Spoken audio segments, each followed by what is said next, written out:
Hey, thanks for listening to my podcast. To best enjoy this series, you should start from episode 1 and go on over to brandonheld.com and check out everything my site has to offer. I have the podcast, I have the blog, I offer life coaching, and I even have a little life coaching course if you don't want to talk to me one on one, just to help yourself get started. So start with episode 1, go to brandonheld.com. Thanks for listening.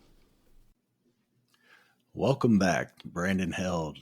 Life is Crazy, episode 26. If you're downloading this episode for the first time, I implore you to please start at episode 1. It is the story of my life, episode 1 through 25. It gives you a better understanding of who you're listening to and what I'm about and how I have gotten from where I started to where I am today. And you can do that on brandonheld.com, wherever you're downloading this from. You can go to brandonheld.com.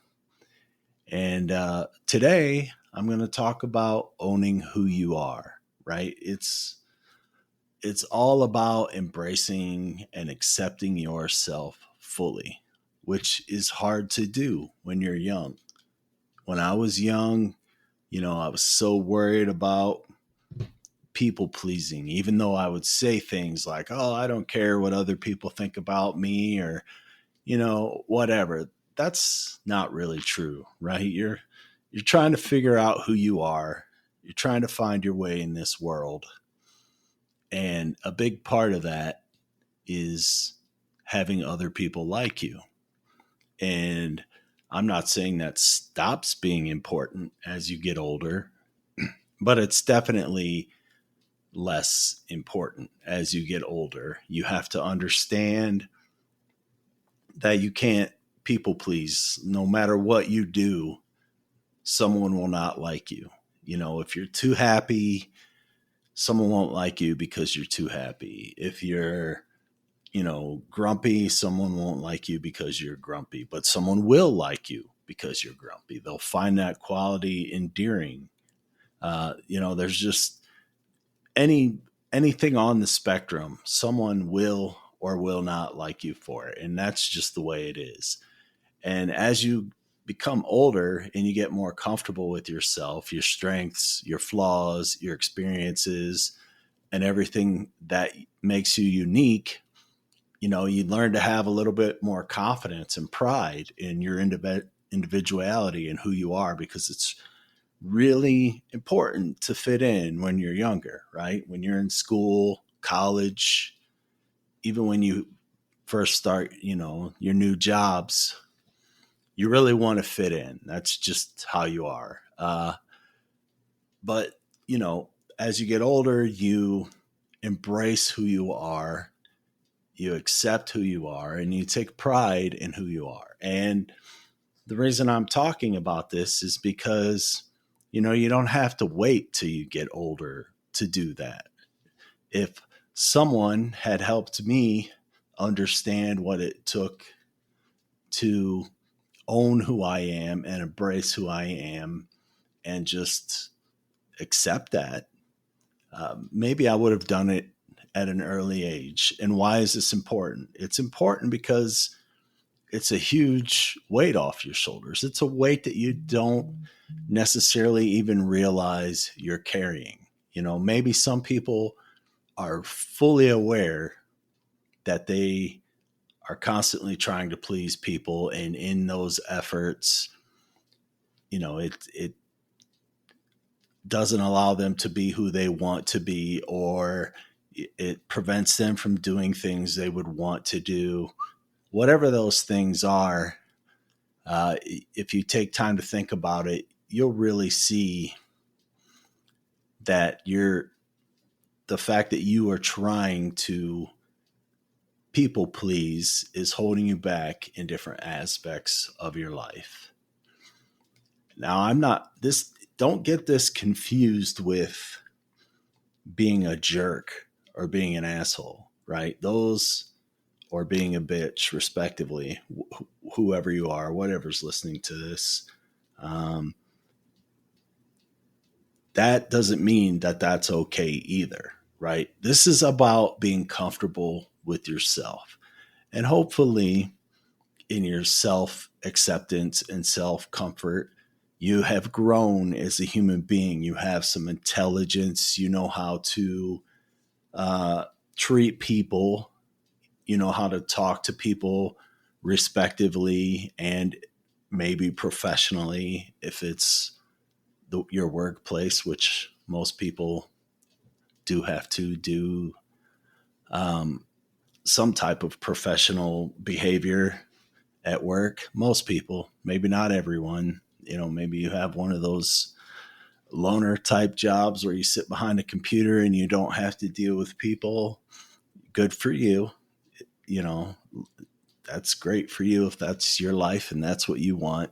But for the rest of us, we have to work with people and deal with people all day. And you can't just be mean to people. I mean, it's not the way society should work, right? I mean, you could be mean to people, but that's not a society we want to live in. And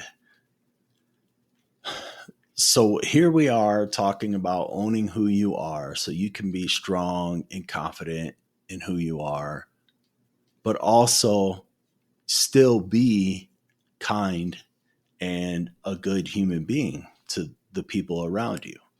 One doesn't necessarily preclude the other. You can have both. You can be both. And so one of the first biggest ways is by self-acceptance, right? And like I already had said, embrace your unique qualities and your imperfections without feeling pressured to conform to others' expectations. You can totally be imperfect and own your imperfections. Let me give you an example for me. I am someone who is not patient. I'm impatient. I've had other flaws through my life that I have tried to work on and tried to get better at. And I would say most of those I've at least gotten better uh, in my personality and in the way that I behave. But I have always and still continue to struggle with being impatient. And I own it, right? I'm not saying it's okay to not try to get better, because I still need to try to get better at being patient. I should be working on that. I am working on it. I will continue to work on it. But for whatever reason, this is the aspect of my personality I've struggled with the most. So when I say I own that, I mean when I'm showing impatience, whether I recognize it myself or someone else points it out to me, I say, you're right. I am being impatient. It is a quality of mine that I need to work on. And, if it calls for an apology, I will apologize. So just because I own that I'm impatient doesn't give me the right to just say, screw you, I'm impatient, fill my needs now. No, that's not okay. What happens though is instinctively, naturally, if something's not happening in the time that I would like or as quickly as I would like, my natural impatience kicks in and I start to get annoyed and irritated and, potentially behave accordingly if I don't catch myself and police myself. And that's the thing that I have to work on. So I own that. I accept that that's who I am and that's what I have to do. Also, you need to embrace your flaws, right? I know that's a little bit the same, but it's also a little different. You have to accept that nobody is perfect.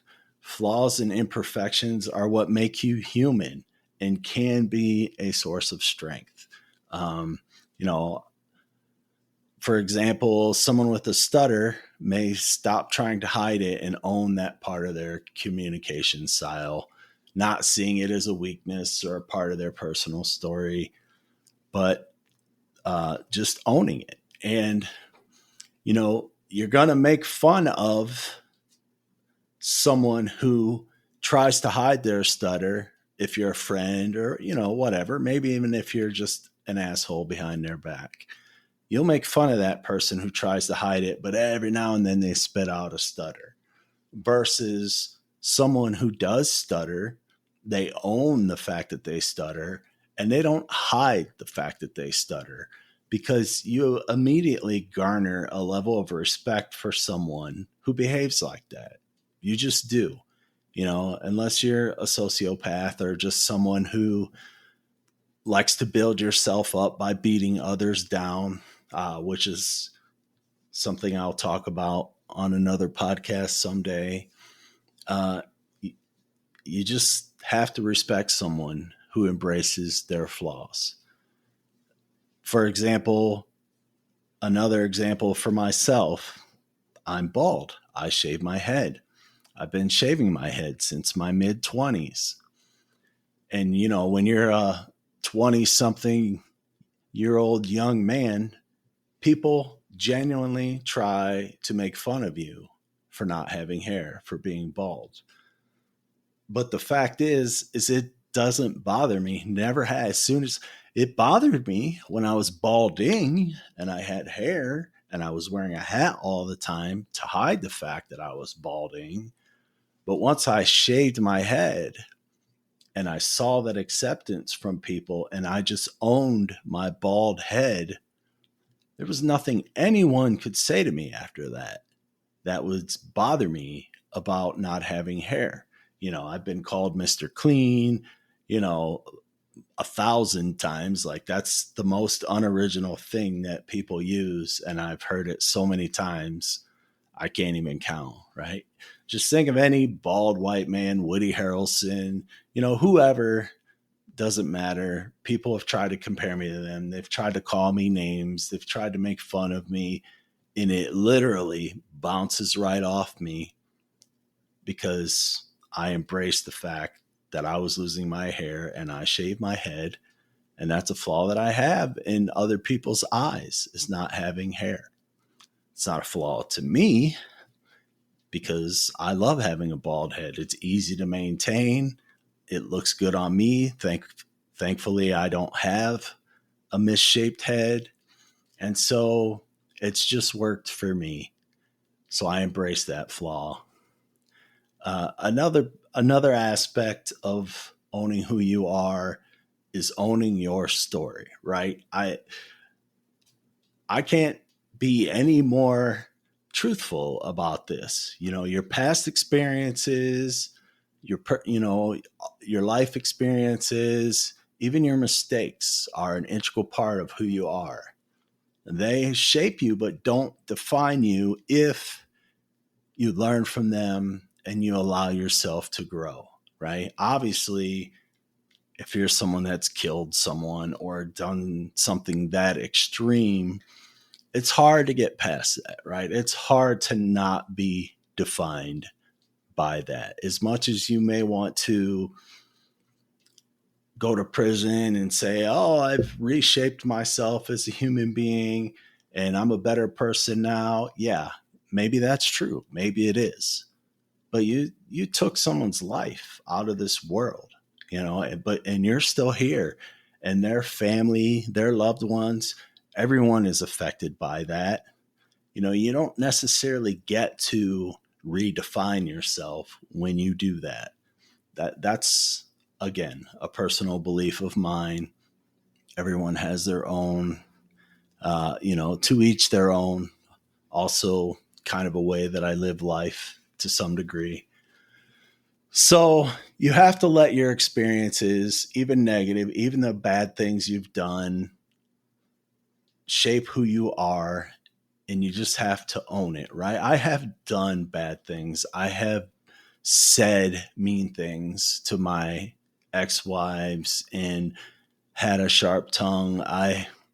I don't know. I've done things that aren't really coming to my head right now in life that if someone probably had brought it up to me, I wouldn't be proud of it. I wouldn't be happy to say, yep, I did that and stick my head up high. I would be like, yeah, I did that. I learned from it. It's not something I would ever do again, or, maybe it's something I regret doing then, whatever the case may be. But you still have to take all those hardships that you have in life because they've helped you become a better person, or they should have. If you didn't let them beat you down, let's just say you did. Say you're listening to this podcast and you've let your life's hardships beat you down. You've let the negative experiences you've had in life beat you down. Stop. I know that sounds simple, and maybe you need professional help with a therapist or something, but that doesn't have to be the story of your life. Doesn't have to be. I was heartbroken and devastated with my third divorce.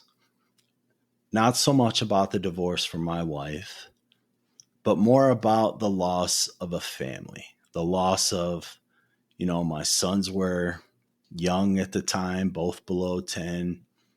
And, I knew what that meant. I knew that meant not being a father every day, not seeing my kids every day. And, as I spoke about in my previous podcast, I wasn't going to quit on that family.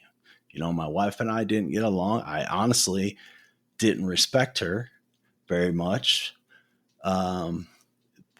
Again, that's partly her personality, partly me. I could have been a better man, more empathetic, but I wasn't. So that was devastating to me. And I could have let my life be destroyed right there. I lost my job at the same time. I was laid off. So now I was divorced for a third time, no kids to see every day. I have 3 sons. One lives across the country, 2 I don't get to see every day anymore, and also unemployed. That could have been the end for me. I could have ended my life, but I didn't. I felt that pain. I dealt with that pain. I lived through that pain, and I moved on, and I'm a better man for it. It's a part of my story. It's a part of my mistakes and my story, but it has made me better. And you can do the same.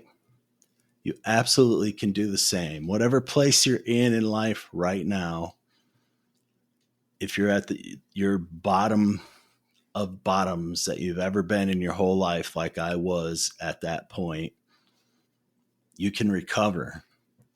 You just have to take it one day and one step at a time. And it's possible. I'm here to show you it's possible. From how my life started to being resilient for the things that I've gone through in life to being where I am today, you just have to overcome those challenges and be a better person. That's the biggest part. You have to be a better person, and you have to own your experiences and learn from them and be better. You can't make the same choices. You can't make the same mistakes repeatedly, because if you do, then you're not learning from them. That's when it really gets to a hopeless feeling. And so the next part I'm going to talk about is setting boundaries, right? Owning who you are also means knowing what you're willing to accept and what you're not. So my entire life, even when I was in the phase of being a people pleaser, I wanted to please people, right? I wanted everyone to like me, unless it was someone that I met that I just couldn't stand it and I didn't care about them. But that was few and far between. I typically get along with pretty much everybody, and I wanted pretty much everybody to feel the same way about me. However, I don't drink, never had a drop of alcohol in my life. I don't smoke. Never have. Don't have any tattoos. Don't do any illegal drugs. And I have been around crowds. I was in two different branches of the military. I was in college for 7 years of my life. You think people don't want me to drink or get tattoos or smoke or any of those things, just even do things, behaviors like, I don't know, just acting in ways that I feel are too immature or just ways that I don't want to represent myself. You just have to set those boundaries and be strong with who you are. I've had people tell me straight up, "Oh, I'm going to get you drunk." And I would look at them and say, "No, you're not. That's never going to happen." Right? Or someone would say, "Oh, you should smoke this. It makes you relax. It makes you feel really good. Everyone smokes it." So that's not me. That's not who I am. And I don't know. I've never felt the brunt of people being upset with me because I wouldn't go drink with them or I wouldn't smoke with them. I didn't have a whole lot of drugs pushed in my face because I typically don't hang around people that do drugs. That's just not my crowd. I'm not saying never, but typically I'm not around people that are doing drugs. And I never felt personally like they felt any less of me, thought any less of me, or anything like that. As a matter of fact, I felt like I garnered respect for setting those boundaries and sticking to my boundaries. People respected that. And that is what I felt. I did feel respected. I didn't feel like, "Oh no, I set these boundaries. Now they're not going to like me." No, they respected me. They showed me respect. And I got to stay within my boundaries that I had set. Right. So that's another part of owning who you are. Uh, you have to live authentically.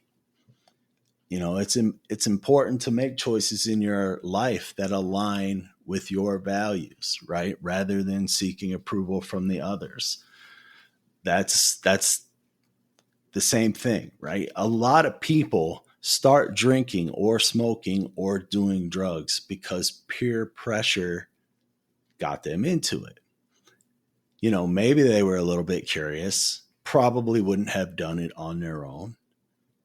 Maybe they weren't even curious, but they just felt so much peer pressure in a moment that they gave in because they wanted to be liked. They didn't want their friends to make fun of them or, they didn't want to feel like they would lose a friendship. Whatever goes through someone's head when they give in at that time, uh, you got to stick strong to that. You have to live authentically. You have to make choices that align to your true values. That's one example. Another example is maybe you're not a person who wants to work a 9 to 5 job. You're an artistic type person. So, pursue that type of career. Do your best, give it your all. It's a tough career to make it in, but people do make it in artistic careers. Or conversely, maybe you're an artistic person, but you like the financial stability of a more traditional job. If financial stability is important to you, then, and that's the most important thing to you, then you have to choose that route. You have to live that life. You can't live a life trying to pursue being an artist and maybe it's not going so well and your pay is up and down and it's driving you nuts because your financial stability isn't what you want it to be or need it to be. And it's just weighing on you. It's like pressure causes anxiety, all the things that not living authentically can cause you is why you should do that. So you have to go down that path. and you have to follow it, and you have to be true to it, and you have to be okay to live with it, right? If it's I want to be a musician and it takes you a long, long time to get your career off the ground and you're poor until that happens, you have to be okay with that. Or if you wanted to be a musician, but you're more worried about financial stability, so you choose the financial stability, you take a 9 to 5 job, but you don't get to be a musician like you wanted to be, then you have to let that go, because you have to pick the thing that gave you the most comfort, that gave you the most uh, authentic way of living for yourself. And so you could practice playing music on the side. You can do it as a hobby. Hell, you can even try to become a musician after hours if you want to dedicate that kind of time. There are other avenues to go. But however it works out, you have to be okay with what you have chosen, and you have to be able to live with what you have chosen, not live in torture, not living in anxiety, not, just make your life hell because you had this dream that how you wanted to paint your life and it didn't work that way. So, whatever path you choose, live authentically, be good with it. And of course, one of the last things I'm going to talk about is being honest with yourself. Maybe the biggest part, not only of owning who you are, but just of life in general, right? To own who you are, you must be truthful with yourself about what you want and what you like and what you need, who you are, what are your personality's strengths, what are your personality's weaknesses, you know, just to be truly, truly honest with who you are, right? If you're someone who likes to be alone, you're a loner, but you have this one friend that likes to go hang out in groups all the time. So you do it because you don't want to let this friend down. You're not being honest with yourself. You're not being true to yourself. If you're someone that blows up in fights, right? And you say awful things, or you break things and you destroy things, and you give yourself an out every time it's over, and you just say, well, I was mad. Be honest with yourself. Is that okay? Is that good behavior? Is that behavior you want to show the world? Is that the person you want to be remembered for? Right? A lot of people who are like that when they're young stop being like that when they get older, because they, quote unquote, grow out of it, right? They realize that's not how they want to represent themselves. Unfortunately for some, it just takes a long time to be honest with themselves and do what they need to do to make the change.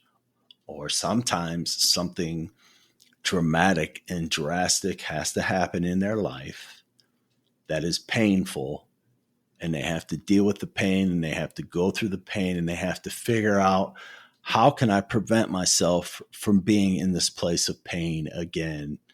And they have to do a real honest self-assessment of what they can do differently. I've been there. I've had to do it myself. I definitely have had to do it myself. I have had to look at myself and say, what am I doing wrong? How can I be better? How can I do better? Not just in my personal life, but also at work, in my career. I always thought, I'm never going to be an ass kisser, right? I'm never going to be someone who portrays something other than exactly what I feel.